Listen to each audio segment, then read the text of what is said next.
का कार्य है, ये सब परधर्म है। बड़े आश्चर्य की बात है कि मनुष्य परधर्म को स्वीकार करता है और स्वधर्म को छोड़ देता है, अर्थात शरीर, कुटुंब, धन, संपत्ति जो हमारे सामने ही उत्पन्न और नष्ट होते हैं, प्रति क्षण हमें छोड़कर जाते हैं, परिवर्तनशील है, ऐसे परधर्म पर विश्वास करते हैं, श्रद्धा करते हैं और उसका ही आश्रय लेते हैं। ये विचार ही नहीं करते कि ये हमारे सामने सामने हमें छोड़ करके जा रहे हैं, तो हमारे साथ कब तक रहेंगे। श्रद्धा तो अपने स्वरूप पर होनी चाहिए थी, जो कभी हमें छोड़ ही नहीं सकता, अर्थात स्वधर्म पर श्रद्धा होनी चाहिए थी, पर करने लगे परधर्म, अर्थात हमें छोड़कर जाने वाले नित्य परिवर्तनशील शरीर और संसार पर श्रद्धा करने लगे। इसलिए भगवान बड़े आश्चर्य से कहते हैं कि मैंने मनुष्य शरीर दिया कि जिससे ये इन बातों को समझ करके और मेरी तरफ ही चलेगा। लेकिन कितने आश्चर्य की बात है, अप्राप्यमाम निवर्तन्ते मृत्यु संसार वर्तमनि। भगवान कहते हैं पर धर्म पर श्रद्धा रखने वाले सब देश, सब काल, संपूर्ण वस्तु, व्यक्तियों में सदा सर्वदा विद्यमान मुझे न प्राप्त करके और इस मृत्यु रूप संसार के रास्ते में जन्मते मरते रहते। जिस भी योनि में जाते हैं उसी में इस शरीर को ही मैं हूँ, ये शरीर ही मेरा है, ऐसे अहंता ममता कर लेते हैं। ये शरीर छूटता रहता है, फिर इसको पकड़ते रहते हैं। ये पुनरावृत्ति है, ये चलती ही रहती है, इसका कभी अंत नहीं आता। तात्पर्य ये है कि मेरे को प्राप्त हुए बिना मनुष्य जितनी भी योनियों में जाएंगे वहां से इनको बार बार जन्मना और मरना पड़ेगा। मृत्यु संसार वर्तमनि, इसका कहने का तात्पर्य है कि इस संसार के रास्ते में मरना ही मरना है, विनाश है, अभाव है। इसलिए 12वें अध्याय में भी ये बात कही, मृत्यु संसार सागरात, इसमें मृत्यु ही मृत्यु है, ये मौत का ही समुद्र है, इसमें कहीं भी स्थिरता नहीं है।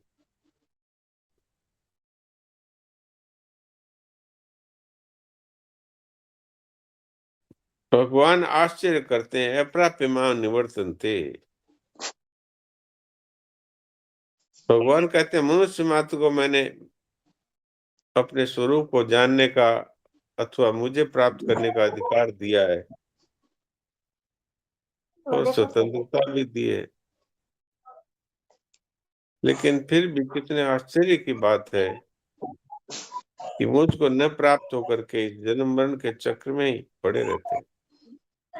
महाराज जी ने इसके लिए एक कहानी भी कही, अंधे आदमी की।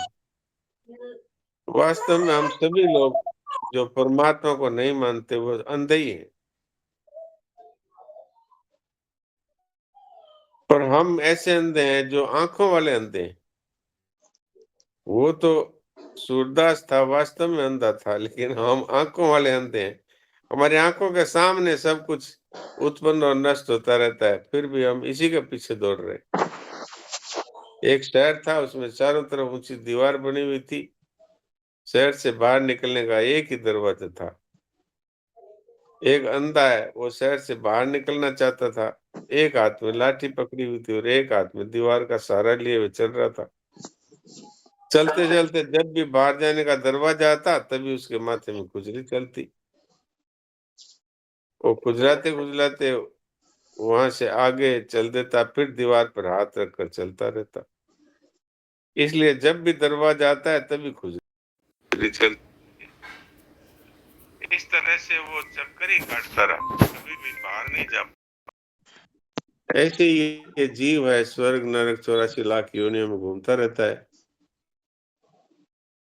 जन्म मरण से छूटने के लिए भगवान मनुष्य शरीर देते हैं, तब ये दरवाजा है कि इससे वो बाहर निकल सकता है, लेकिन मनुष्य शरीर में आकर के इसे भोग और संग्रह की खुजली चलने लगती है, तो परमात्मा की तरफ न चल करके संसार के पदार्थों का संग्रह करता है और उसका भोग भोगने लगता है। तब तक वो दरवाजा निकल जाता है मनुष्य शरीर वाला, और फिर स्वर्ग नरक आदि योनियों के चक्र में पड़ा रहता है, नीचे योनियों में जाता रहता है। यही मृत्यु रूप संसार में लौटना है। हम परमात्मा के चेतन अंश होते हुए भी अगर इस संसार में ही भटकते रहते हैं तो अपना असली घर है उसको प्राप्त नहीं कर सकते। हम लोगों में प्राय लोगों की बात जची हुई है कि हम संसारी हैं, जन्मने मरने वाले ही हैं, पर ये बिल्कुल गलत धारणा है। हम सब परमात्मा के चेतन अंश हैं, परमात्मा की जाति के हैं, परमात्मा के साथी हैं, परमात्मा के धाम के वासी हैं। हम इस संसार में आए हैं, हम संसार के हैं नहीं। संसार सारा का सारा जड़ है, परिवर्तनशील है, और हम स्वयं चेतन है। हमारा घर ये नहीं है, हमारा तो घर वो है जो हमारी जाति का है। भगवान का घर हमारा घर है, वो चेतन है, हम भी चेतन है, और इस बात को हम भूल गए। अब मनुष्य शरीर में आए हैं, हमें ये बात पता लग गई है, अब हमें चेत करना चाहिए।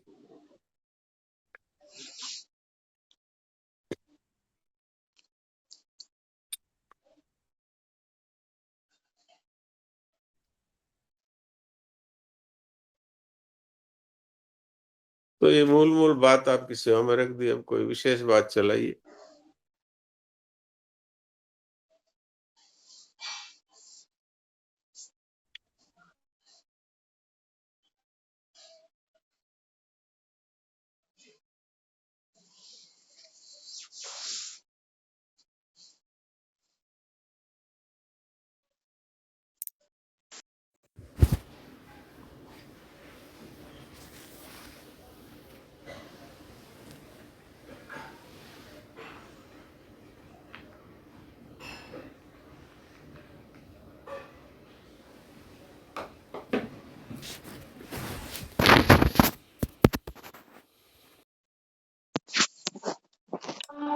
अभी तक तो यही बात बताई जा रही थी।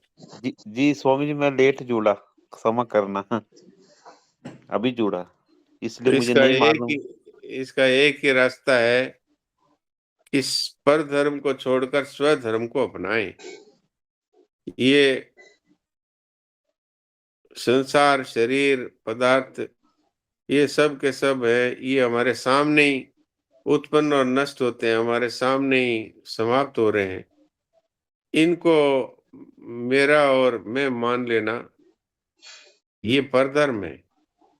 और जो परमात्मा हमसे कभी नहीं बिछुड़ते, जो परमात्मा हमारे आत्मा के रूप से, हमारे होनेपन के रूप से हमारे साथ हर समय रहते हैं, उन परमात्मा को पसंद करना, उनको अपना मानना, और ये जो संसार छोड़ करके जा रहा है इसको अपना न मानना, और केवल परमात्मा के ही प्रेम को हमारे जीवन का लक्ष्य समझना, ये स्वधर्म है।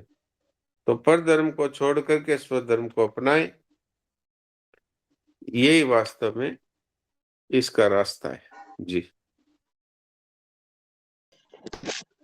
डॉक्टर साहब प्रणाम। जी स्वामी प्रणाम। जी स्वामी जी, हाँ बहुत बोलिए। से हाँ बोलिए बोलिए। जी बहुत बोलिए से आप बोलिए। ऐसे, जी जी जी, बहुत से लोग ऐसे हैं, मतलब जैसे अब एक तो हमें अपने मन की मतलब इच्छाओं को मतलब कंट्रोल करना है कि इच्छा ही अगले जन्म का बीज है। लेकिन और हमें आत्म स्वरूप में स्थिर रहना है। लेकिन बहुत से लोग ऐसे हैं कि जो कि क्रिया योग में लोगों को भ्रमित करते हैं। तो क्या क्रिया योग से क्या पार हो सकते हैं, या अपने वो अ, एक अ, भ्रम है? हाँ, अपने बहुत से लोगों की बात सुनने की जरूरत नहीं है। जी, अपने जी। सामने तो ये बात आ गई, इसमें जी, किसी प्रकार की क्रिया है ही नहीं। जी, जो अपना है और अपने में है और अभी है, जी, उसको प्राप्त करने में अगर अपना है तो अपने को प्यारा ही लगेगा। गलती यही है कि अपना है तो परमात्मा, और मान रहे हैं शरीर को और पदार्थों को, इनको अपना। तो इनको न मान करके जो अपना है वास्तव में, जो हमें प्राप्त है, उसको अपना माने, तो मनुष्य को कुछ करने की आवश्यकता नहीं है, क्रिया की जरूरत ही नहीं है। क्रिया तो उसको लिए की जाए जो अपना नहीं हो, उसको अब लाना है, और अपने में नहीं हो, उसको ढूंढना पड़ता है। तो जो अपने में है उसको ढूंढने के लिए बाहर कहाँ घूमे और क्या क्रिया करे? अपना है अपने में और अभी है, तो फिर भविष्य में क्यों मिलेगा? तो इसलिए इसमें क्रिया का कोई लेना देना नहीं है। जो अपने परमात्मा है उनको साथ, हे प्रभु आप ही मेरे हैं और कोई मेरा नहीं, बस इतना काफी है। इतना होने से ही परमात्मा के साथ अपना प्रेम हो जाएगा, और क्रियाओं से परमात्मा नहीं मिलते। जी। स्वामी जी कोटि कोटि प्रणाम आप जी को। प्रणाम जी। डॉक्टर साहब प्रणाम। प्रणाम। ये सब बातें आपने जो बताई वो एकदम फैक्ट है, और हम मानते हैं और समझते भी है। फिर भी उस रास्ते चलते नहीं है। उसको रोकने वाली ये जो हमने ये मान रखी है कि वो माया है, माया अपने को करने नहीं देती, ये बात में कुछ सच्चाई है? नहीं, ये माया वास्तव में हमने खुद ने ही इसको पकड़ा है। माया किसी को नहीं पकड़ती है। रुपए हमको पकड़ते हैं क्या? नहीं, रुपए नहीं हम पक, पकड़ते हैं, मगर रुपए में हम पकड़ते हैं। आकर्षण तो है ना डॉक्टर साहब? हम पकड़ते हैं ना। रुपये में आकर्षण है ना, वो क्या है? नहीं नहीं, आकर्षण तो है। तो आप बताइए कि जिसमें आकर्षण है और जो हमको धोखा दे, उस आकर्षण में मनुष्य होकर के फंस जाए। हाँ, कुत्ता है, उसको तो रोटी का आकर्षण है, उसको तो समझा नहीं सकते। लेकिन हमें पता लग जाए ये रोटी है, इसमें जहर है, तो हम खा लेंगे क्या? नहीं, नहीं खाएंगे। तो फिर कुत्ते और मनुष्य में क्या फर्क हुआ? कुत्ता भी रोटी देख करके उस पर टूट पड़ता है, और हम भी संसार के पदार्थ और भोग देख के उस पर टूट पड़ते हैं, जबकि हमें पता है कि ये हमें धोखा देने वाले हैं। ये धन है, ये बिछड़ जाएगा। ये मकान है, ये बिछड़ जाएगा। ये शरीर है, ये बिछड़ जाएगा। ये योग्यता बिछड़ जाएगी। जिन जिनको अपना मानते हैं वो हमारे सामने ही हमें धोखा देते हैं। जिन बच्चों को हमने बड़ा किया वही हमें वृद्धाश्रम में छोड़ के आ जाते हैं। जिन परिवारजनों को हमने जिन पे आशा की, वही हमसे दूर हो जाते हैं बुढ़ापे में, विपत्ति में। ये सब हम आंखों से देख रहे हैं, फिर भी हम उन्हीं के पीछे दौड़ रहे हैं। तो मनुष्य होने के नाते क्या ये हमारे लिए काफी नहीं है ये बातें? बातें बिल्कुल काफी है और होनी चाहिए, मगर हमने क्या रखा है कि हमारे से ऊपर वाले को देखते हैं, उसके पास इतना धन है, देखो वो आज कैसे मौज कर रहा है, आज उसके पास ऐसा है, उसके पास ऐसा है। हमारे पास अगर हम ऐसा ही छोड़ देंगे तो हमारी क्या दशा होगी? हम दुनिया अच्छा, को देख करके कर रहे हैं। ये ठीक है, मैं समझ गया। ये देखते है कि नहीं कि वो इतना बड़ा अरबपति था और वो आज वृद्धाश्रम में पड़ा है, उसके बच्चे उसको देखने भी नहीं आते, ये नहीं देखते हैं क्या? वो डॉक्टर साहब 100 में 5, 2, 1। अभी अच्छा, मैं तो क्वांटिटी कहूँ में तो एक ही है। 100 में से 5 क्यों, एक ही है। पर हमारे सामने ये है कि नहीं? हाँ है। तो मैं, हम अच्छा, ये इसको गलत शरीर, तो नहीं मान रहे। अच्छा अच्छा, ये शरीर है, ये हमको पूरी जिंदगी हमारे साथ रहा, लेकिन ये अब हम कह रहे हैं कि तू छोड़कर मत जा, तो ये हमें छोड़ करके जा रहा है, बूढ़ा हो रहा है। आंखों की शक्ति है वो देखने की समाप्त हो रही है, कान से सुनने की शक्ति समाप्त हो रही है। तो ये हमको धोखा दे रहे हैं। ये मनुष्य नहीं समझ सकता, तो क्या कुत्ता समझेगा, कि गधा समझेगा, कि घोड़ा बनेंगे तब समझेंगे? नहीं समझेंगे तो मनुष्य ही, पर मनुष्य में तो फिर आप ये मनुष्य बन गए, मनुष्य बन गए और हमें ये बातें समझ में भी आ गई, फिर भी हम अगर उसकी तरफ दौड़ते हैं कि जो हमें धोखा दे रहा है, तो फिर तो हमारे लिए ये प्रश्न करना उचित नहीं है ना, कि हम समझते सब कुछ है लेकिन फिर भी दौड़ते उसी की तरफ है। हाँ, तो ठीक है, फिर जन्मने मरने के लिए तैयार हाँ, रहिए, और क्या। अंधभक्ति कर रहे हैं ना हम लोग, यही बात है, डॉक्टर साहब समझते प्रणाम। हुए तो सुनते हुए कर रहे हैं तो सत्संग करना करते हुए। चाहिए क्या? अंधभक्ति कर रहे हैं तो नहीं, करना चाहिए क्या? तो नहीं तो फिर नहीं इस करना बात को चाहिए। पक्का पक्का पकड़ लीजिए इस बात को कि आज के बाद हम ये वो अंधभक्ति नहीं करेंगे। वो पकड़ में आती यही नहीं तो है ना। सत्संग सत्संग का मतलब क्या है देखो, कि जो कुछ हम सुन रहे हैं उसको जीवन में स्वीकार करेंगे। ये मतलब है कि सुनेंगे और फिर भूल जाएंगे और फिर भी ये प्रश्न ही करते रहेंगे कि हम सब जानते तो हैं पर हमारा तो आकर्षण उसी में हो रहा है। तो फिर मनुष्य इसीलिए तो कुत्ता गधा भगवान बना देते हैं कि हमने मनुष्य तो बनाया था लेकिन इसने मनुष्य होते हुए भी और अपनी योग्यता का अपने अधिकार का प्रयोग नहीं किया इसलिए ये कुत्ता ही बनने लायक है वापस। तो हो जाइए तैयार फिर क्या दिक्कत है आगे वो रास्ता तो पड़ा ही है खुला। आप लग है, सही बात है। परमात्मा जी कृपा करेंगे, हम तो ये सोच के बैठे हैं परमात्मा हमारे पर कृपा करेंगे। और भगवान ने कितनी कृपा कर दी कि मनुष्य शरीर दे दिया और मनुष्य शरीर दे करके भी हिंदू धर्म में पैदा कर दिया उसमें भी भारतवर्ष में और पैदा हो बुद्धि गए भी दी है। और उसमें भी सत्संग के साथ परिचय करा दिया। और अभी भी अगर हम हाँ, सत्संग भी उसी दी। रास्ते चलना चाहते हैं मरने वाले हाँ, रास्ते तो फिर कौन है उपाय किसके पास उपाय है? नारायण। परमात्मा कृपा करेंगे क्या नारायण। हाँ, लास्ट में जी एक मिनट रुको, दिनेश जी आप क्या पूछ कह रहे थे ना कुछ, म्यूट कर। हाँ डॉक्टर साहब प्रणाम। प्रणाम। लाल साहब से प्रार्थना है कि आप थोड़ा सत्संग सुनते रहिए, आपके सारे प्रश्नों का उत्तर धीरे धीरे धीरे धीरे मिल जाएगा। हम सभी इसी रास्ते से होकर के आए हुए हैं, इधर अभी यहाँ बैठे हैं। आप भी थोड़ा धैर्य बनाएं, अगर उम्र ज्यादा हो गई है तो भगवान से प्रार्थना के साथ सत्संग में जुड़ेंगे, सब रास्ते खुल जाएंगे। लेकिन संसार को नहीं देखना है। कैसे नहीं देखना है? मेरा प्रश्न डॉक्टर साहब से है कि जिन सत्संगियों को कहीं भी धोखा हो रही है तो उसमें ये दो बातें डॉक्टर साहब महत्वपूर्ण है, आप इस पर थोड़ा प्रकाश डालें कि जिस शरीर के साथ हम चल रहे हैं, पूरे संसार से तो बिल्कुल वैराग्य है, अपने शरीर के साथ धोखा है, इसको प्राप्त मानते हैं और अस्थाई मानते हैं। क्या ये धोखा नहीं है अपने साथ?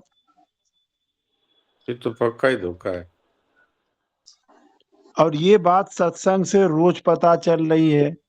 आज भगवान पश्चाताप भी कर रहे थे इसी श्लोक में कि मेरा मनुष्य जन्म देना और इसका स्वीकार करना और इसके अलावा 84 लाख योनि में अवस्थान विशेष नरकों की यात्रा करने जा रहा है। तो ये बात भगवान की कितने हमारे लिए दुखकारी है कि सर्व समर्थ भगवान हमारे लिए ऐसा सोच रहे हैं। जी बिल्कुल ये तो बात है ही। और धोखा डॉक्टर साहब बाकी 3 बातों से हो रही है, जो इस श्लोक में भी आया है कि इस शरीर को हम सत्य मानते हैं, स्थिर मानते हैं, सुख लोलुपता इसी से प्राप्त करने के जुगाड़ में रहते हैं और आकर्षित भी करती है, अपनी भी और दूसरी भी। आकर्षण पूरा का पूरा है।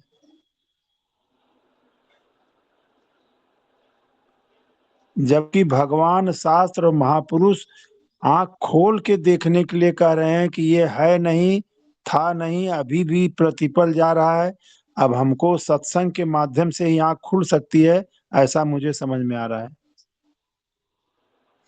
भगवान खुद आश्चर्य कर रहे हैं जी जी बिल्कुल कर। कि मनुष्य भगवत प्राप्ति के नजदीक आ गया था पर वह मुझे न प्राप्त करके संसार में ही घूमता रहता है। जो सदा रहने वाला होकर उस संसार को अपना मानता है जो एक क्षण भी नहीं टिकता। सत्संग कीर्तन आदि में प्रत्यक्ष लाभ दिखने पर भी वह उसमें नहीं लगता। किसी घर के व्यक्ति की मृत्यु होने पर मनुष्य को थोड़ा वैराग्य होता है फिर भी उस पर स्थिर नहीं रहता।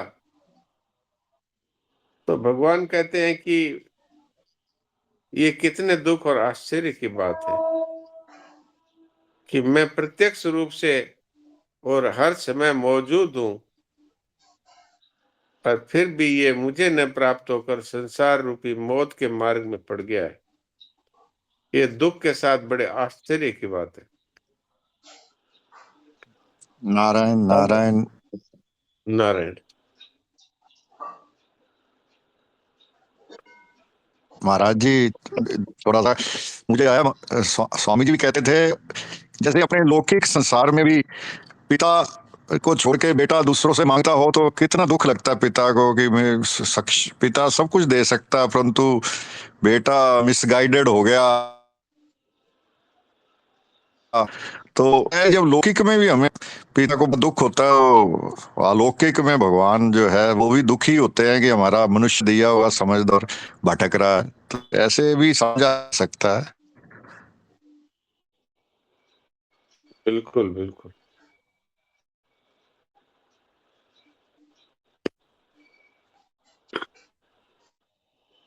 प्रणाम डॉक्टर साहब। ये सारी वार्ता चली उसमें मुझे दुर्योधन याद आया।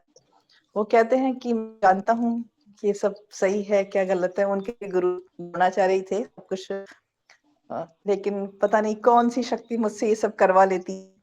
तो ऐसे लगता है कि ठाकुर जी हमें उस शक्ति से भी बचाना, हमें वो नहीं करना।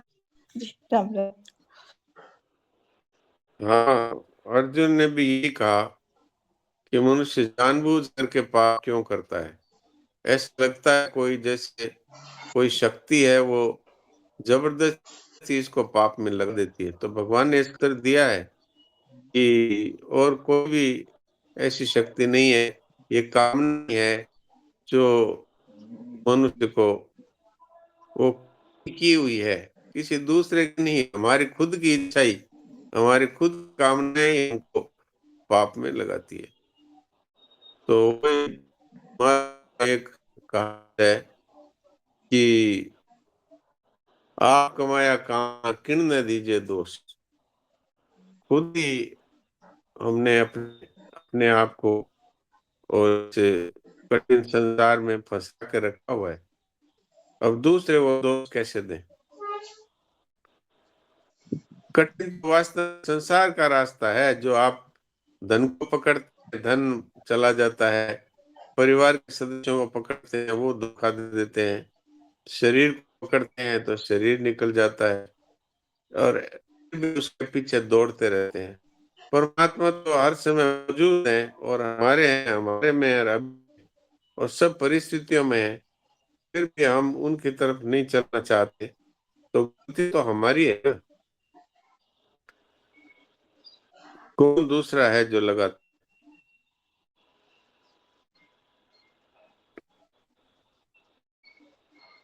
राम राम। महाराज जी राम राम। राम राम। महाराज जी ये बताते हैं कि 90% भगवान को प्राप्त होगा, लेकिन ये चौपाई है ना उसमें जननी जन नारा ये विभिन्न बातें हैं। 10 चीजें ही मनुष्य को थोड़ा समझ में थोड़ा बताते हैं। जननी इस चौपाई के माध्यम 10 चीजें तो खोज रखी हैं सबको। ये तो आप ही बता दीजिए। महाराज जी मुझे हाल समझ में नहीं पूछा। मुझे भी नहीं आया।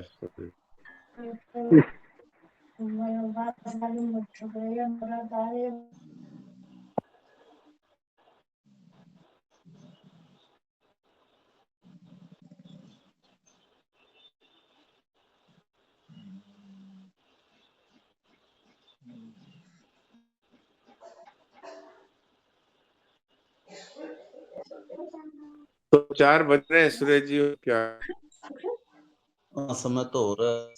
तो और किसी को कोई रह गया तो नहीं तो फिर बस भजन सुनते हैं। सब होगी चर्चा। भाई जी। हाँ जी भाई जी, हरिओम जी। मैं तो आप हाँ क्या बोल। ये प्रदीप जी से पूछ रहे थे जननी जनक बंधु कुछ पूछते लिए। यही मैं आपको क्या बोलने वाला था। हाँ जी महाराज जी यही पूछ रहा था, यही पूछ रहा था। तन धन से सुख परिवार है। हाँ सब कर्मों का जननी सार मजदूरी।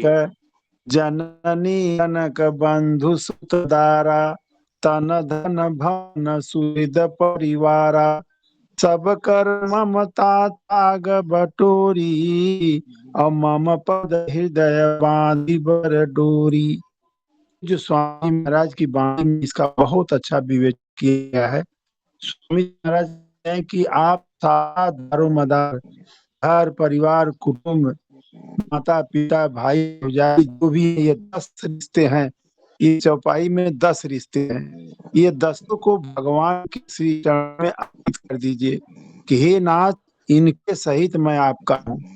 सब माता पिता भाई बंधु जितने भी हैं, सबको भगवान के चरणों में सुपुर्द कर दीजिए और निश्चित हो जाइए, निर्भय निश्चित निशोक संक हो जाइए। यही शरणागति का सबसे बड़ा रास्ता है। राम राम। जी बहुत बहुत धन्यवाद आपका, बहुत धन्यवाद। सब सुनाओ। सुनो जी, सब आकर के मिलते हैं तो कितना होता है।